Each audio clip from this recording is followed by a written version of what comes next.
Les républicains, majoritaires à la Chambre des représentants des États-Unis, ont formellement inculpé mardi le ministre en charge de l'immigration, Alejandro Mayorkas, pour sa gestion de la crise à la frontière avec le Mexique.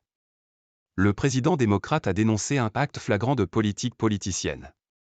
Les républicains à la Chambre américaine des représentants ont inculpé mardi 13 février Alejandro Mayorkas, le ministre du président Joe Biden chargé de l'immigration, l'accusant d'avoir provoqué une crise à la frontière entre les États-Unis et le Mexique. C'est la première fois en près de 150 ans que le Congrès décide d'une telle sanction contre un ministre. Mais sa destitution reste largement improbable, compte tenu de la majorité démocrate au Sénat. Les conservateurs avaient déjà tenté de l'inculper il y a une semaine, mais avaient manqué leur coup d'une poignée de voix, lors d'un vote humiliant. C'est l'architecte en chef de la catastrophe, avait accusé plutôt Mike Johnson, le chef républicain de la Chambre des représentants, qui a tranché sur le sort du ministre de 64 ans en début de soirée.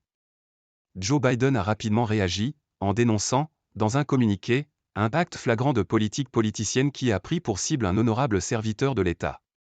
Au lieu d'organiser des mascarades de ce genre, les républicains qui se préoccupent réellement de la frontière devraient demander au Congrès davantage de ressources et de renforcer la sécurité aux frontières, a fustigé le démocrate de 81 ans.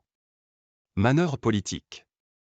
Les chances qu'Alejandro Mayorkas soit démis de ses fonctions à l'issue de cette procédure de destitution sont extrêmement faibles, mais la situation n'en reste pas moins un casse-tête pour Joe Biden, à moins de 9 mois de la présidentielle.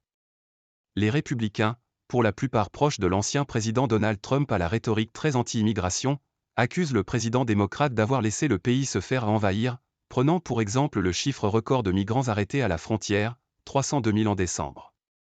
Les démocrates balaient cette procédure d'un revers de main, accusant les républicains de faire du ministre un bouc émissaire en pleine année électorale.